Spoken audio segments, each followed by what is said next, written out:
Hello everyone, welcome to success with Rai academy.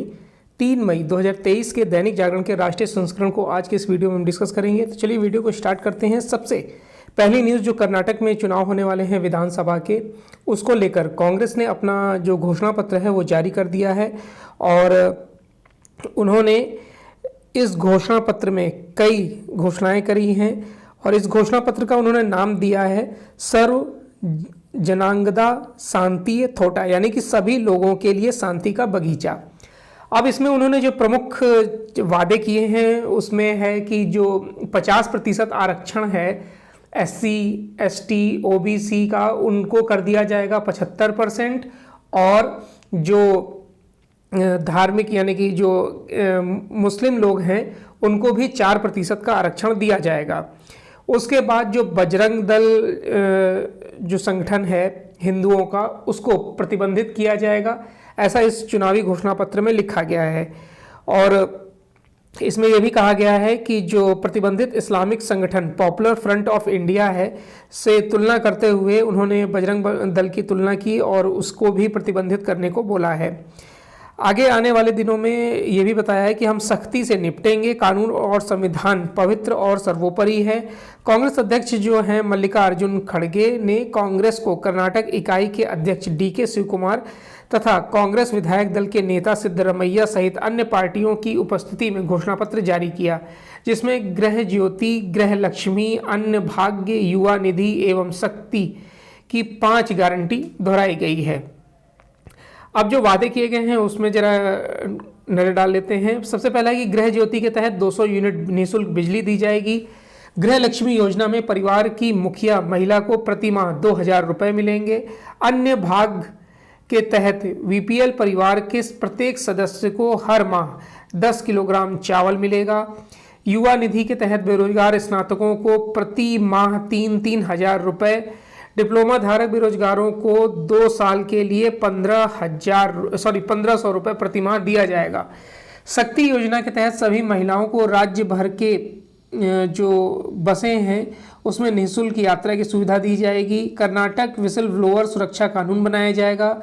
राष्ट्रीय शिक्षा नीति को खारिज कर राज्य शिक्षा नीति लाई जाएगी। आरक्षण 50% से बढ़ाकर 75% किया जाएगा और अल्पसंख्यकों का आरक्षण 4% बहाल किया जाएगा। 60 साल के ऊपर के पुजारियों, मौलवियों, पादरियों आदि को हर महीने 5-5 हज़ार रुपये दिए जाएंगे। 2006 के बाद से बहाल हुए सरकारी कर्मचारियों के लिए ओल्ड पेंशन स्कीम देने पर विचार किया जाएगा। तो ये घोषणा पत्र की महत्वपूर्ण बातें हैं। उसके बाद आते हैं शरद पवार का राष्ट्रवादी कांग्रेस पार्टी के राष्ट्रीय अध्यक्ष पद से इस्तीफा दे दिया गया है।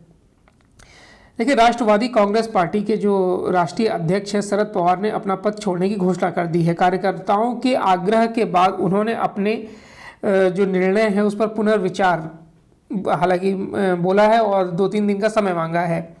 पार्टी के वरिष्ठ नेताओं ने उनसे आग्रह किया है कि वह राष्ट्रीय अध्यक्ष पद पर बने रहें और पार्टी का एक कार्याध्यक्ष चुन लें जो उनके निर्देश पर काम करता रहे। माना जा रहा है कि जो 82 वर्षीय पवार हैं उन्होंने इसी बहाने राजनीतिक उत्तराधिकारी चुनने की पहल की है। अब देखा जाता है कि वो जो उत्तराधिकारी हैं वो अपने परिवार से चुनते हैं या फिर अपने राजनीतिक पार्टी से। पवार ने मंगलवार को जो अपनी आत्मकथा है लोक माझे सांगाती, लोग मेरे साथी के लोकार्पण के मौके पर मई 1960 से लेकर 1 मई 2023 तक के अपने सार्वजनिक जीवन के 63 वर्षों के महत्वपूर्ण पलों को याद किया। उसी क्रम में सभी को स्तब्ध करते हुए उन्होंने कहा कि व्यक्ति को कहीं ना कहीं रुकना भी चाहिए, इसलिए मैं पार्टी का राष्ट्रीय अध्यक्ष पद आज से छोड़ रहा हूं।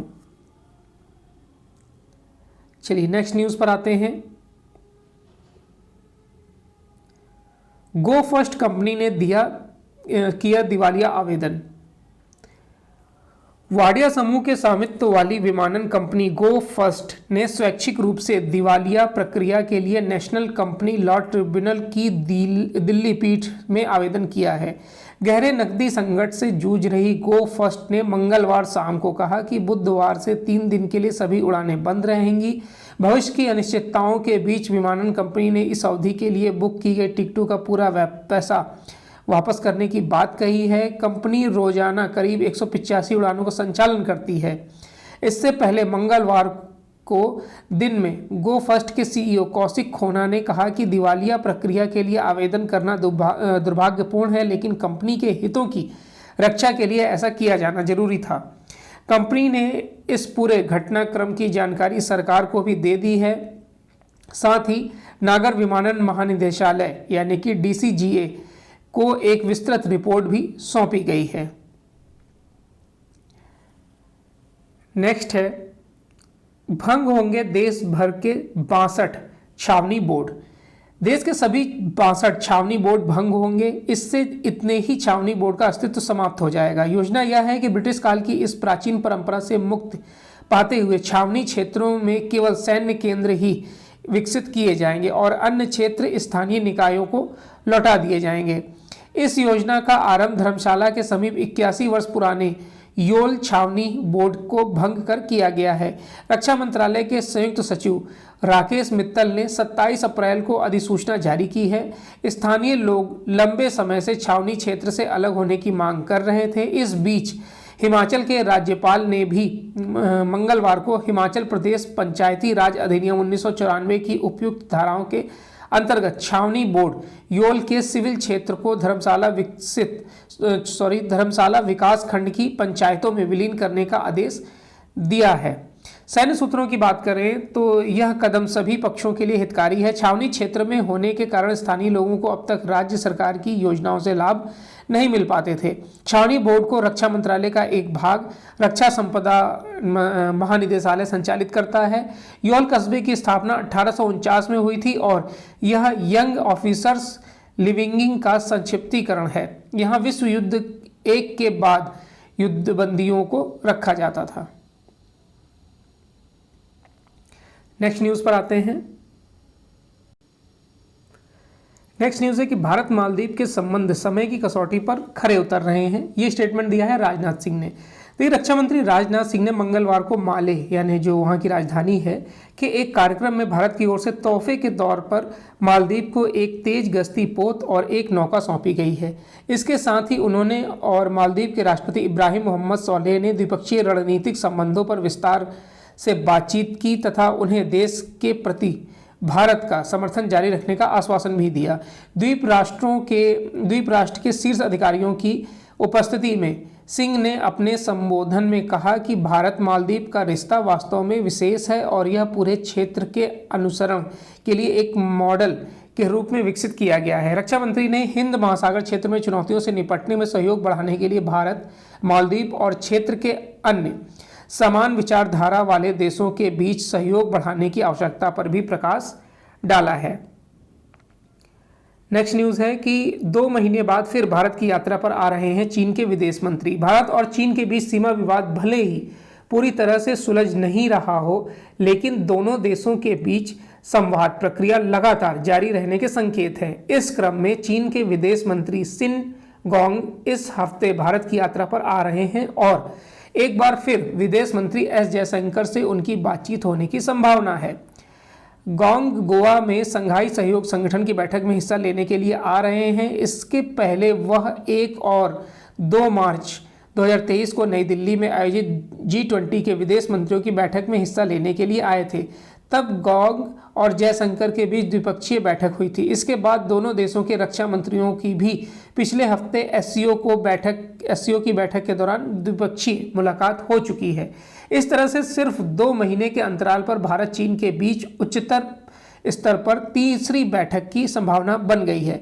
यह भी तय है कि एससीओ के सभी सदस्य भारत, चीन, पाकिस्तान, रूस, Turkmenistan, Kyrgyzstan, Uzbekistan, Tajikistan, Iran और बेलारूस के विदेश मंत्री इस बैठक में हिस्सा लेंगे। पहले यह सूचना आई थी कि चीन के विदेश मंत्री वर्चुअल तरीके से हिस्सा लेंगे, लेकिन मंगलवार को चीन के विदेश मंत्रालय ने बताया कि विदेश मंत्री गोंग भारत की यात्रा पर आएंगे।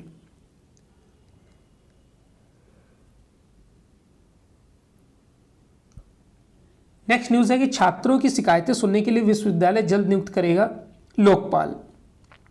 देखिए, ज़्यादा फीस वसूलने सहित तय समय सीमा में दाखिला रद्द कराने के बाद भी फीस न लौटाने और दाखिल प्रक्रिया में गड़बड़ी जैसे मामलों की बढ़ती शिकायतों के बीच विश्वविद्यालय अनुदान आयोग यानी कि यूजीसी ने इससे निपटने के लिए तैयार रहने का एक नियमन पर विश्वविद्यालयों से तेजी से आगे बढ़ने के लिए कहा है। इसके तहत सभी विश्वविद्यालयों को जल्द लोकपाल नियुक्त करने के सुझाव और दिशा निर्देश दिए गए हैं। साथ ही यह सुझाव दिया गया है कि इस पूरी प्रक्रिया की नए शैक्षणिक सत्र शुरू होने से पहले पूरा कर ले। छात्रों से जुड़े इस रेगुलेशन के तहत लोकपाल को छात्रों की शिकायत पर 30 दिन के भीतर फैसला करना होगा। UGC chairman professor M Jagadesh Kumar ने इस संबंध में सभी विश्वविद्यालयों के कुलपतियों को पत्र भी लिखा है, जिसमें उच्च शिक्षण संस्थानों से छात्रों की बढ़ती शिकायत देखते हुए एक मजबूत तंत्र तैयार करने पर भी जोर दिया है। नेक्स्ट न्यूज़ है, मृत्युदंड के अन्य तरीकों पर विचार करने के लिए बनेगी समिति। केंद्र सरकार फांसी के जरिए मृत्युदंड के अन्य विकल्पों पर विचार करने के लिए विशेषज्ञ समिति बनाने पर मंथन कर रही है। मंगलवार को अटॉर्नी जनरल आर वेंकटरमणी ने सुप्रीम कोर्ट में कहा कि प्रस्तावित समिति के लिए नामों को अंतिम रूप देने की एक प्रक्रिया है और इसमें कुछ समय लगेगा। कोर्ट ने अटॉर्नी जनरल के बयान को रिकॉर्ड कर लेते हुए मामले की सुनवाई जुलाई तक के लिए टाल दी है। वकील ऋषि मल्होत्रा ने सुप्रीम कोर्ट में एक जनहित याचिका दाखिल कर दी है, जिसमें फांसी के जरिए मृत्युदंड को ज़्यादा दर्दनाक और क्रूर बताते हुए अन्य विकल्पों जैसे घातक इंजेक्शन, गोली मारने आदि विकल्पों को अपनाए जाने की मांग की है। सुप्रीम कोर्ट ने पिछली सुनवाई की तिथि 21 मार्च को केंद्र सरकार से इस मामले में किए गए विचार और फांसी की सजा देने के तरीकों पर हुए अध्ययनों आदि के बारे में पूछा था। मंगलवार को मामला फिर से प्रधान न्यायाधीश डीवाई चंद्रचूड़ और जस्टिस जेबी पार्नीवाला की पीठ के समक्ष सुनवाई पर लगा था। सुप्रीम कोर्ट ने 21 मार्च को इस बात पर विचार का मन बनाते हुए पूछा था कि क्या मौत की सजा का फांसी के अलावा कम दर्दनाक और अधिक मानवीय तरीका हो सकता है। चलिए नेक्स्ट न्यूज़ पर आते हैं। नेक्स्ट न्यूज़ है बिजनेस पेज से कि उभरती अर्थव्यवस्थाओं के लिए वृद्धि का इंजन बनना जरूरी। देखिए, वित्त मंत्री निर्मला सीतारमण ने मंगलवार को कहा कि उभरती अर्थव्यवस्थाओं के लिए वृद्धि का इंजन बनना और दुनिया के समक्ष उत्पन्न चुनौतियों के समाधान में मदद करना जरूरी है। उन्होंने यह भी कहा कि भारत के पास G20 की अध्यक्षता उभरती अर्थव्यवस्थाओं के महत्वपूर्ण चरण में आई है। वैश्विक अर्थव्यवस्था को नए सिरे से स्वयं को स्थापित करने के लिए अगले 3 साल महत्वपूर्ण हैं। भारत वर्तमान में विकासशील और विकसित देशों के समूह G20 की अध्यक्षता कर रहा है और भारत ने यह अध्यक्षता इंडोनेशिया से ली थी और वर्ष के अंत में इसे ब्राज़ील को सौंप देगा। एशियाई विकास बैंक की वार्षिक बैठक में लेने सियोल आई वित्त मंत्री ने प्रवासी भारतीयों को संबोधित करते हुए कहा कि भारत पर केवल सबसे तेजी से बढ़ती अर्थव्यवस्था के तौर पर ही नहीं, बल्कि जिस तरह से इसने महामारी को संभाला है और आर्थिक पुनरुद्धार को आगे बढ़ाया है, उसके कारण भी दुनिया के देशों की नज़र है।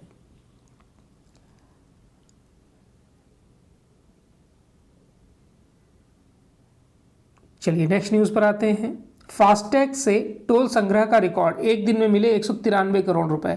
हाईवे और एक्सप्रेसवे पर फास्टैग के जरिए टोल संग्रह का एक नया रिकॉर्ड बन गया है। विगत 29 अप्रैल को फास्टैग के जरिए 193 करोड़ का टोल संग्रह हुआ, जो कि एक दिन में अब तक का सबसे बड़ा कलेक्शन है। एक दिन में 1.16 करोड़ लेन देन फास्टैग के जरिए हुए हैं। इससे पहले गत वर्ष 24 दिसंबर को 144 करोड़ रुपए का टोल संग्रह फास्टैग के जरिए हुआ था। केंद्र सरकार ने फरवरी 2021 से फास्टैग को सभी टोल प्लाजा पर अनिवार्य कर दिया था। इसके बाद से फास्टैग की सुविधा वाले टोल प्लाजा की संख्या भी बढ़ती जा रही है। इसकी अनिवार्यता के समय 770 टोल प्लाजा फास्टैग वाले थे, जो अब बढ़कर 1228 हो गए हैं। इसमें 339 राज्य टोल प्लाजा हैं और अब तक 6.9 करोड़ उपभोक्ताओं को फास्टैग जारी किए जा चुके हैं। फास्टैग सिस्टम ने टोल प्लाजा की प्रणाली को सुगम बनाया है और इन प्लाजा में लोगों की प्रतीक्षा का समय काफ़ी कम हुआ है।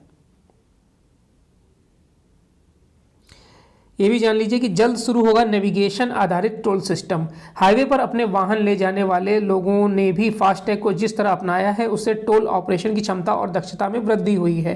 अब NHAI global navigation satellite system पर आधारित टोलिंग सिस्टम शुरू करने के लिए जरूरी व्यवस्थाएं कर रहा है। इससे टोल भुगतान में लोगों को और आसानी होगी। नेक्स्ट न्यूज़ इंटरनेशनल पेज से है। बांग्लादेश के राष्ट्रपति ने रोहिंग्या संकट के समाधान के लिए भारत से मांगी है मदद। बांग्लादेश के नवनिर्वाचित राष्ट्रपति मोहम्मद शहाबुद्दीन ने मंगलवार को रोहिंग्या मुद्दे पर भारत से मदद मांगी है। उन्होंने भारत से अनुरोध किया है कि वह म्यांमार को रोहिंग्या समुदाय के लोगों को वापस लेने के लिए राजी करने के वास्ते और प्रभावी कदम उठाएंगे। रोहिंग्या समुदाय के इन लोगों ने अपने देश म्यांमार में उत्पीड़न से बचने के लिए बांग्लादेश में शरण ली है।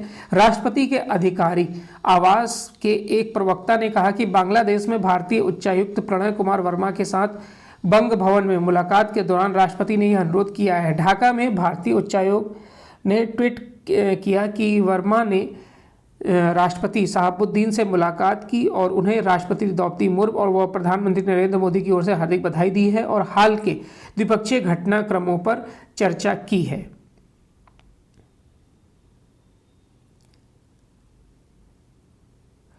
संघर्षग्रस्त सूडान में 7 दिन के संघर्ष विराम पर दोनों पक्ष सहमत हुए हैं। भारत ने फिर किया धार्मिक स्वतंत्रता का उल्लंघन। अमेरिकी संघीय आयोग। अमेरिका के एक संघीय आयोग ने धार्मिक स्वतंत्रता के उल्लंघन का आरोप लगाते हुए भारत सरकार की जिम्मेदार एजेंसियों और अधिकारियों पर प्रतिबंध लगाने और उनकी संपत्ति जब्त करने की मांग की है। अमेरिका के अंतर्राष्ट्रीय धार्मिक स्वतंत्रता आयोग ने इसके साथ ही भारत और अमेरिका के बीच द्विपक्षीय बैठकों के दौरान कांग्रेस से धार्मिक स्वतंत्रता के मुद्दे को उठाने की सिफारिश की है। चलिए, तो ये आज का 3 मई 2023 का दैनिक जागरण का राष्ट्रीय संस्करण था। आई होप आपको वीडियो अच्छा लगा होगा। अगर वीडियो अच्छा लगा हो तो लाइक और शेयर कर दीजिएगा। वीडियो देखने के लिए धन्यवाद।